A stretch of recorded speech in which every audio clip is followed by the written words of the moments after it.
How'd you learn your scales and stuff from there? I still don't even know. Probably I could play a scale for you, but if you ask me like what scale I'm playing, I have no idea. Yeah. I don't have any knowledge of music. I feel like you gained that at some point, right? I feel like it's intuitive. A lot of stuff. Yes. Well, and it is that stuff specifically, you started studying it, I thought. Well, no, not so much. You're not saying studying it so much. It's later. Exactly.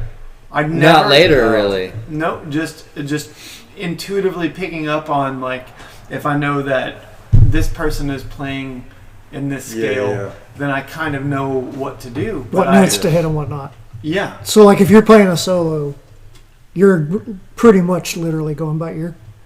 Or by experience? He knows the motions, experience. right? I would say experience is the better way to put it, because it's not necessarily by ear. You just your muscle memory, you know where the off notes are going to be. Yeah. To stay away. And then I know where I have room to kind of fuck up, and like, am I going to go a half step here? And will that sound good if I'm in like and now I'm saying it, but like if somebody, I know that somebody's playing a minor seventh chord, I know kind of what I can do in that chord. Yeah. But I don't necessarily know on paper what I'm allowed to do. Yeah. Or whatever. There's so many different scales too. And everyone's brain works differently, and that can approach music. You know what I mean?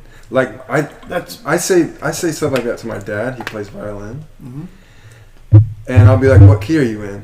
And he says that every time. He plays more dumb. Okay. Than what you're playing on. Well, I'm pretty dumb. You know what I'm saying? Where you're like, no. I'm just saying. So no, I understand. But he knows what he's doing. But in the last 10 years, like I've understood some things. Like key of D means this. Okay. Key of G means this. Right. Things like that. Anyway. So like two sharps. So that's not how you learned it either. From the bottom up, you didn't learn music theory that way.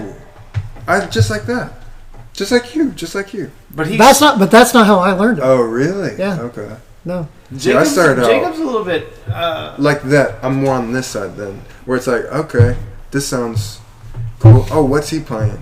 Mm-hmm. That's a C chord. Oh, okay. But then you can add in. What can you do? You can look at the structure of it more deeply too, because of having it's a slow, gradual thing. I think that's, and I don't know. I'm not an aficionado on this by any means, but my small grasp of what it means to be punk is that like punk rock was made so that anybody can play music. Mm-hmm. Yeah. So like blues. you can just do these power chords like this. Yeah. And somebody's keeping time and you can play it. And that's kind of in a room, key of E, whatever. Yeah. And that's essentially kind of what you're saying is like I'm gonna just get in it. And figure it out. Yes. What's interesting to me about that though is that like, so both of y'all write. You write your own stuff, and you write a bunch. Have written a bunch. Not anymore, but yeah. But like. So I learned keys and what supposedly went together and which minors went with what and everything. And so that gave me like, if I had an idea, then, and for example, if I was trying to figure out a song, I knew pretty much, like the way that I always figured out a song was I would start on the low E string. Yep. And then just slide up until I heard it match the first thing. Mm-hmm. Then I knew what key I was in, basically. Mm-hmm. And usually it starts on the root, or if it's going back to the root, I'd be like, okay, there's the root of the song. Okay, so it's in A. Okay, all right, got it. And so then I'd be like, all right, so it's either A, D, E, or A, E, D, and the minors are probably C sharp minor, or probably F sharp minor. Yeah, sure. And I'm like, so now I'm guessing probably right, unless they did something funky. Yeah. And I can hear if they did something funky. So I can hear when it's the 1, 4, and 5 of the key. And I can hear when they hit the minors, and I can probably hear if they did something funky. Yeah. I don't know exactly what it is. Not yet. Yeah, but I know it's probably not one of it's 1, 4, 5 or those two minors. And then when I was writing, it's the other way around. Like if I hear this tune, I can feel that's probably the 5, or that's like what I want it to do is probably this, and I would feel completely blind without that. And so, like, if you're saying I'm just stumbling around blind, surely you're not just stumbling around completely blind, right? Not completely, no. Okay. And I think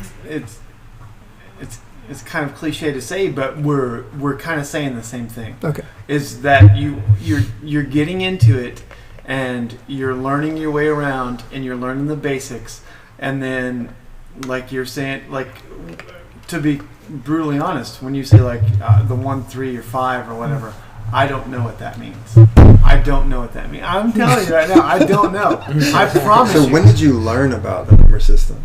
Is that how you went into music? Was Brandon taught me that. Really? Yep. Okay. On the piano. And so to me, the piano is how to learn music theory. He taught me, but he never talked about that stuff to me. He taught me that like in one afternoon, and then I just transposed it onto everything else. There you go. And that's why I still think that the piano is the way for everyone to learn basic music theory. I agree with because you can visualize it. Yeah. Because on the guitar, you can't visualize like how does this piece together. There's a mechanical part of articulating your hands with it the looks guitar different. that you can know how to play a chord and that's still why not he says get it it doesn't make sense to you. On the piano, it does. You play piano song. A little bit. Yeah. And I One know, of my favorite songs I know the is a root. piano song. Okay. Fluff me a little bit. Yeah,